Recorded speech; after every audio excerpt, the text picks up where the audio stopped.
So welcome to the Courageous Nerd YouTube channel. My name is Connor, and I'm joined today by Nick Creegan. Nick, how are you doing today? Connor, what's up, man? I'm doing well. How are you? I'm doing great. Thank you for taking the time. And I know like people will have got to know you like on screen over the past couple of years, and you've had back-to-back roles on some really big shows. But to kind of like rewind a bit, like what kind of got you into acting in the first place? I had done acting as an extracurricular activity in college. I did theater. Hmm. It was a lot of fun, but I just didn't see it as a realistic career path. So I decided to be a journalist, and I was a sports Oh, journalist. Yeah, I was a sports journalist for a while, which was also kind of unrealistic in a lot of senses. You know, there aren't a lot of hmm. jobs for that industry, but I was lucky enough to be a sports journalist for a few years. And then one day I decided to create a sketch on Instagram, and that went viral. I ended up Right. getting cast in a TV show, and that's when I decided that this is what I want to do. For sure. I mean, do you have like a qualification in journalism? I know over here it's quite extensive. You need to go through all these exams to actually get qualified. Is it the same for you when you did it? Uh, there was no qualification process other than going to college. I went to university and got my journalism degree. Right. Um, and you know, it helps when you have experience like internship wise and things of Yeah, that. Yeah. absolutely. And I know, like I mentioned, you've been on like back to back, like big shows, and to kind of jump to the second one of the two, you're on Batwoman. And like for anyone who doesn't really know that you're playing a variation of a very important DC Comics character. So I suppose, like, could you describe the process of like getting cast and kind of finding more about who you'd be playing? Yeah, so it was a pretty much business as usual audition tape that I sent in Mm, to play Marcus Jet. I had no clue that he would eventually be transitioning into a variation of the Joker yeah. uh, until a day before I flew out from New York to go to Vancouver to film this. The showrunner, Caroline Dries, she spoke to me and asked my thoughts on the character so far, and she kind of just blurted it out. She said, "Well, I think this would be a good time to tell you that you're going to be the first person of color to play the Joker." Mm, And I yeah. was obviously shocked, Huge and deal. yeah, it was a big deal. Yeah, the Joker movie with Joaquin Phoenix is one of my favorite films, Mhm. so it was really cool to hear that I'd be next in line to do this. Absolutely. And like, I suppose then, obviously they're very different shows. Obviously, the other one is Law and Order Organized Crime that you're on recently as well. But like, in terms of like your approach to the two characters you played, like, was there a difference, or like, could you maybe describe the separate approaches you took to Yeah, I the mean two roles?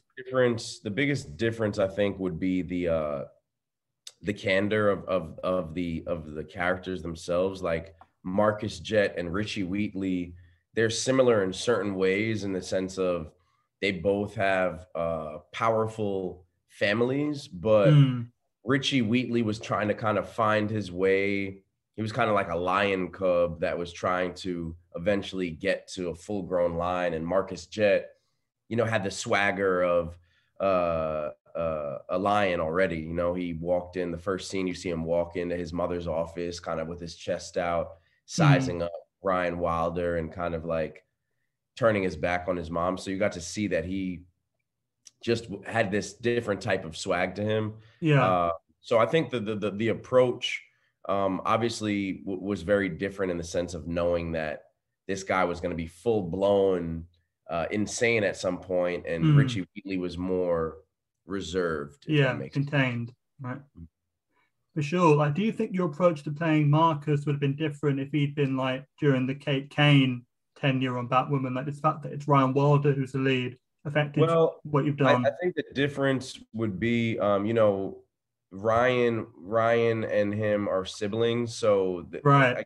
the Kate Kane character wouldn't have connected in the same Yeah. way Yeah. Yeah. unless they made Marcus Kate's brother. Yeah. But the fact that I'm the brother of Mm, Batwoman, I think yeah. it adds to the whole Joker Batman kind of dynamic. Sure. And I know, kind of, again, flipping to organized crime and your on-screen family on that, Dylan McDermott played your Yep. dad. And like, did you have any like discussion with him about like your character's history before everything was taking place? Um, we didn't have any conversations about who the character was beforehand, but I did have a Yeah, lot of conversations with him about how he takes on his role, and he actually is the one who spoke to me about animal work and right.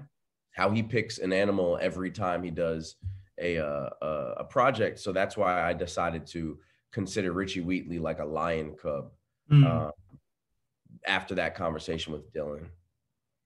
Absolutely, and I've always wondered this with like these network shows where there's a ton of episodes, but like, and it's probably it's different in each individual case. But like, would ever happen where like they might tell you, oh yeah, like 2 episodes from now, this is going to happen, so you can like plant seeds, so then the audience isn't like completely thrown off, or like is it kind of episode by episode?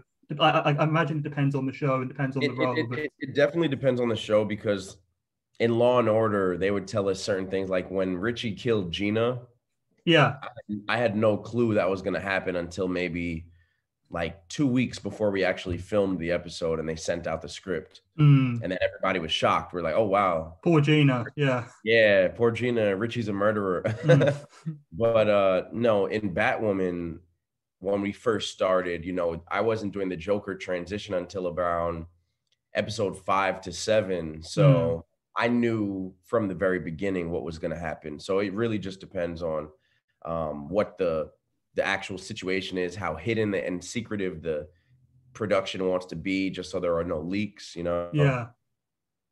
And are there any other projects you have coming up you can talk about at this time? Yeah, yeah. I have a movie. My first feature film is coming out this year. It's called Good Egg. Mm, It's an adventure comedy. It's starring Yara Martinez, Andrea Lundo, Joel Johnston, and myself. mm. So that's going to be coming out this year. I'm very excited about that. That was a lot of fun to work on, and it was shot in New York City. So I'm thinking that people are going to really enjoy seeing a different side of Nick as this character. Mm. Absolutely. And this is actually the last question I've got for you. And like we kind of talked about your career, but I suppose in like a wider sense, what do you hope to accomplish with the rest of 2022? Well, I think my I like to choose words and phrases for each year. So like last year, Mm, 2021 was consistency for me. This year, I think is no limitations. I want to be able to kind of just strive to do things that are not even imaginable to me at this mm, moment. I want to kind of just dare to dream bigger than I can possibly dream of. I think the Joker role really showed me that nothing is impossible. I never expected myself to make history in this way this early on in my career. So I think it basically just jump started my mindset in terms of what's possible. So yeah, I think 2022, aside from the career path, like I just want to look at life overall mm. as no limitations. We can pretty much do whatever we want. Absolutely. I mean, best of luck, with your continued ventures in your career and otherwise. And just again, thanks for taking the time. All the best. Take care and stay safe. Thank you very much, man. It was nice meeting you. Thank you. Likewise.